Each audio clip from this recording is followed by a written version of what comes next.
cual nosotros mismos sabemos que de ahí pues el Señor nos ha hecho de esa manera.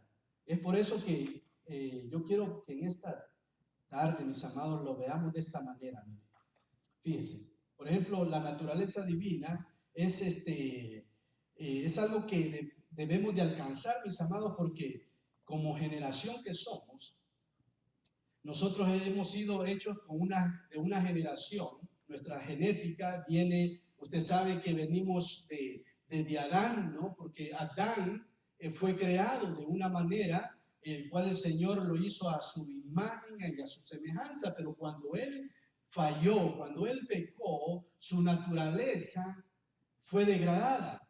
La genética empezó a ser afectada en la vida de Adán desde que falló. Bueno, usted sabe de que yo le he dicho que en ese huerto habían vivientes, ¿verdad? Porque Eva era la madre de los vivientes, dice la Biblia. Entonces, esos vivientes fueron trasladados a otro lugar porque no perdieron su naturaleza. Siempre se mantuvieron de vivientes porque ellos no pecaron. Ellos solo fue la pareja de Adán y Eva la que pecaron y ellos fueron degradados a un nivel de que le entró sangre a sus venas.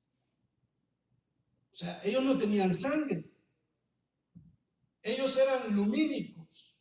Era una creación lumínica porque dice la Biblia de que en el principio era el verbo. Y el verbo era con Dios y el verbo era Dios. Y dice también que Él era la luz de los hombres.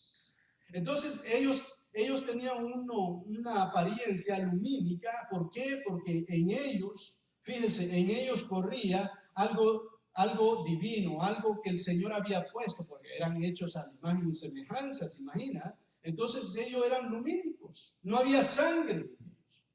Cuando ellos pecaron, entró la sangre. Mire qué tremendo.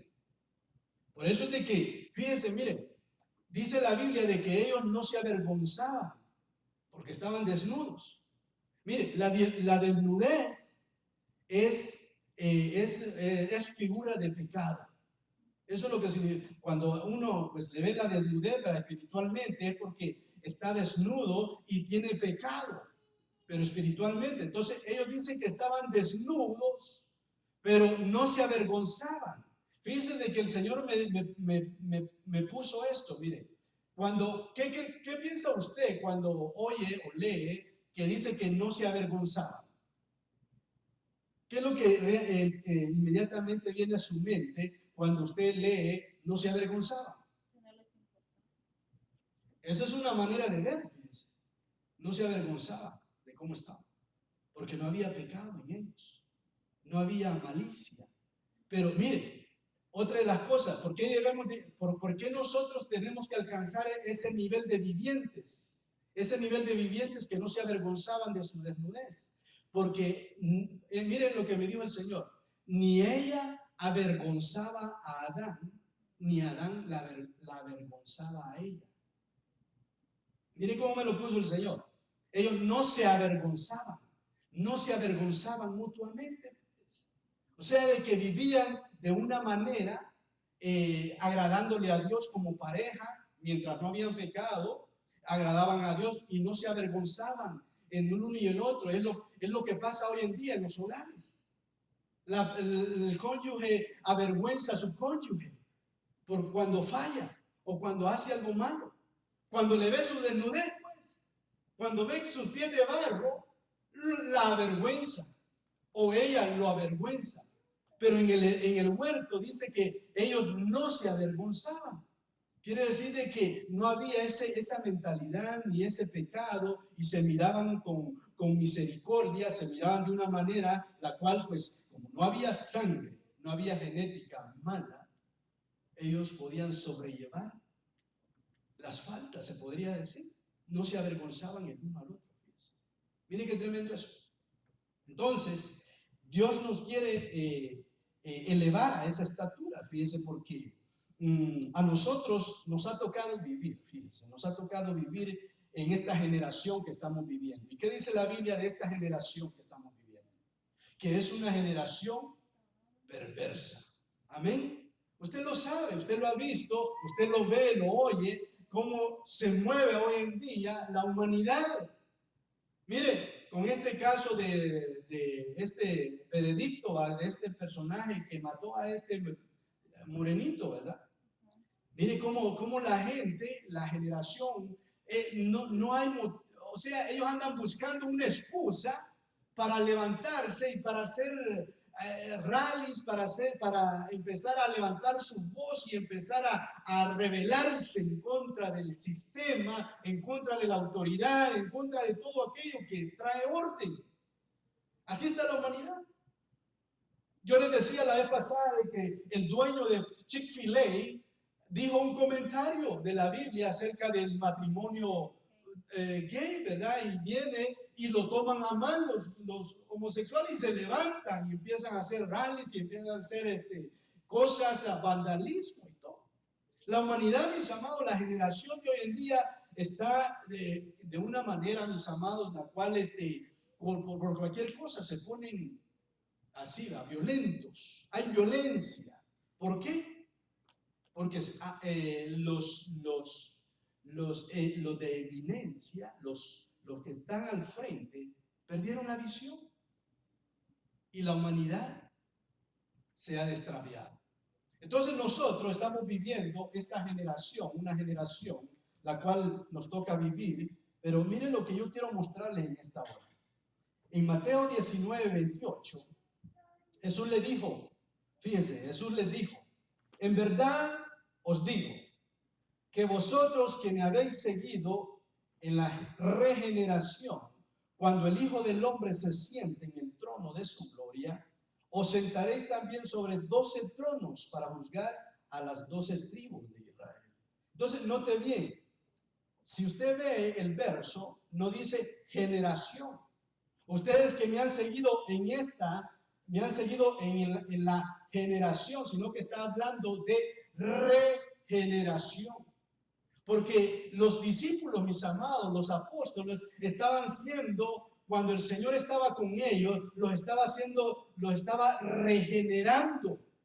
Porque esa generación que traían de pecado, esa generación que traían de sus padres, lleno de pecado y de cosas, ¿verdad? Que nosotros tenemos que entregar al Señor. Los apóstoles también no eran exentos de fallar en muchas cosas. Usted lo ve, usted lo lee, de que los apóstoles de un principio se les miraba a los pies de barro. Ahí vemos al apóstol del amor, Juan, como al principio era violento. Era un hombre que era violento, pidió al Señor que mandara fuego del cielo para destruir a los que estaban ahí. Dese cuenta de que cómo el Señor empezó a cambiar el carácter, la genética de sus apóstoles. Y a cada uno lo empezó a cambiar. Y el más brincón era allí, Pedrito, ¿verdad? El más brincón.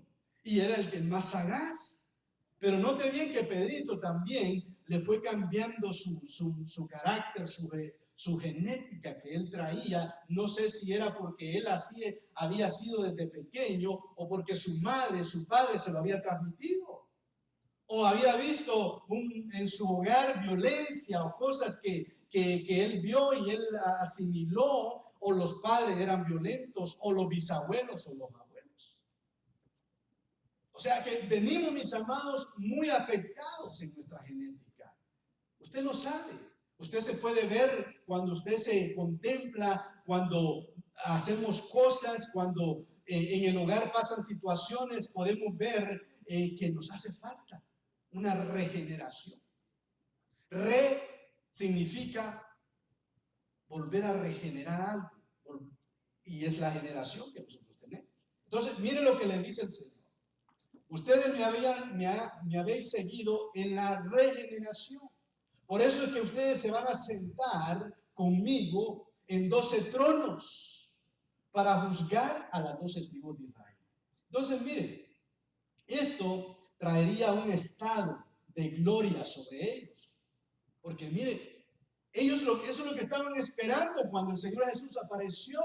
que el reino de los cielos viniera a la tierra y que cada uno de ellos, me imagino que cuando el Señor los escogió como 12, dijeron, ay, hoy sí, mira, le decía quizás a Juan, a Bartolomé, bueno, ¿cómo que se llama el otro? No Bartolomé, sino que Santiago, que era Jacobo, ¿verdad? Jacobo, Pedro y todos los apóstoles le dijeran, mira, vos vas a juzgar acá, vos vas a gobernar acá, porque el reino de los cielos ha venido. Pero ellos no sabían de que el Señor los estaba preparando y para eso los tenía que regenerar. Pero mire ese peso de gloria que le estaba entregando ya de una vez, que ellos van a gobernar. Y eso va a ser en el milenio, usted lo sabe. En el milenio los 12 apóstoles se van a sentar en 12 tronos a gobernar las tribus, todas las tribus de Israel. Y no solo a Israel, sino que también a la tierra entera. Porque en Jerusalén va a estar el trono de Jesucristo. Ahí va a gobernar él con vara de hierro. Entonces, note bien el peso de gloria que él les da. Y desde luego, pues es la promesa en un tiempo futuro, pero que tendrá su cumplimiento a su debido tiempo. ¿Cuántos lo creen? Gloria a Dios. Entonces, mire, yo quiero avanzar porque, mire, yo quiero mostrarles esta palabra regeneración. Sí, es la palabra palingenesia del griego, palingenesia, y significa, miren lo que significa regeneración, significa renacimiento, significa renovación, significa específicamente restauración. Entonces, necesitamos, mis amados, ser regenerados. En otras palabras, necesitamos ser restaurados. ¿Cuántos lo creen? Amén. Y en esa restauración, nuestra sangre va a ir siendo derramada. Pero es espiritualmente. Pero bueno, yo no sé si el Señor lo va a hacer también hasta de una manera literal, fíjense, porque cuando nosotros participamos de la Santa Cena, usted sabe que nosotros estamos tomando en figura del vino la sangre de Cristo. Su naturaleza divina la estamos ingiriendo. Estamos comiendo su carne en esa figura de pan y en esa figura de vino estamos tomando la sangre. Entonces, mire, note bien, es una renovación de mente y es un renacimiento. Eso es lo que no entendía Nicodemo cuando se le acercó al Señor y le dice, y fíjense que era un fariseo, un escriba, un rabino que no pudo entender qué era nacer de nuevo. Ahora nosotros lo sabemos. Por eso es que nuestra naturaleza es diferente. Como hemos nacido de nuevo, empieza a nosotros el Señor a quitarnos la sangre, nuestra genética, y empieza a darnos a él su sangre, su cuerpo, para que cuando la novia se case, sea de la misma naturaleza. ¿Usted no cree que puede llegar a ese estado? Tiene que llegar, mis amados. Entonces, mire, yo para eso pues tengo que avanzar, porque dice en Tito capítulo 3, verso 3, dice, porque nosotros también en otro tiempo éramos necios, desobedientes, extraviados, esclavos de deleites, placeres diversos, viviendo en malicia, envidias, aborrecibles, odiándonos unos a otros. Mire cómo éramos antes. Espero que ya no sea así usted ni yo, ¿verdad? Espero que ya no seamos así. Mire esa lista. Mire esa lista. Éramos necios. Espero que ya no seamos necios. Mire que nos deleitábamos en los placeres diversos, viviendo en malicia y envidia. Espero que ya no haya envidia en nosotros. Y tampoco que haya desamor, odiándonos unos a los otros. Amén. Entonces, mire, esto éramos antes nosotros.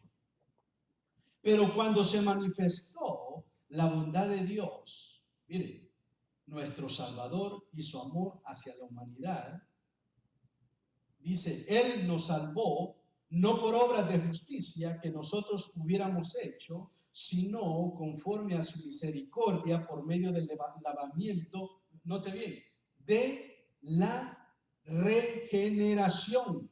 Lavamiento de la regeneración y algo más. Y la renovación por el Espíritu. Entonces, mire, no se puede ser restaurado si no hay una ayuda del Espíritu Santo. Por eso yo siempre les he dicho, a mí me gusta ese coro que dice, menguar para que crezcas tú. Es un coro precioso, pero el orden está mal, porque uno no puede menguar para que crezca el Señor, porque es necesario que crezca el Señor en nosotros para uno menguar. Uno en su propia naturaleza no va a poder entregar todo. Si así, fíjese, así le cuesta al hombre le cuesta con la voluntad propia, le cuesta entregar las cosas. No, es necesario que el Espíritu Santo venga, porque dice, va a haber un lavamiento de la regeneración y una renovación, pero por medio del Espíritu. Entonces, note bien. El verso 6 dice, y que Él derramó sobre nosotros abundantemente por medio de Jesucristo, nuestro Salvador. Entonces, es necesario, mis amados, que nosotros, lo que queremos ser renovados, queremos ser regenerados, nos sometamos al Espíritu. Yo ayer en la radio mencionaba un verso, ¿verdad? Y hablaba también de cómo nosotros tenemos que hacer, porque mire, dice la Biblia de que si nos sometemos al Espíritu, no vamos a darle lugar, jamás, dice el verso, jamás a las obras de la carne. Pero si hay un sometimiento al Espíritu. ¿Pero por qué razón le damos lugar a la carne? Porque muchas veces andamos en el Espíritu y muchas veces andamos en la carne. Entonces, ahí cuando andamos en la carne, ahí entonces nos inclinamos a lo terreno, nos inclinamos a la carnalidad, y es cuando el diablo se aprovecha porque él ve nuestra condición. Pero mis amados, nosotros la renovación la vamos a tener a través del Espíritu Santo. Ahora, mire, yo quiero mostrarles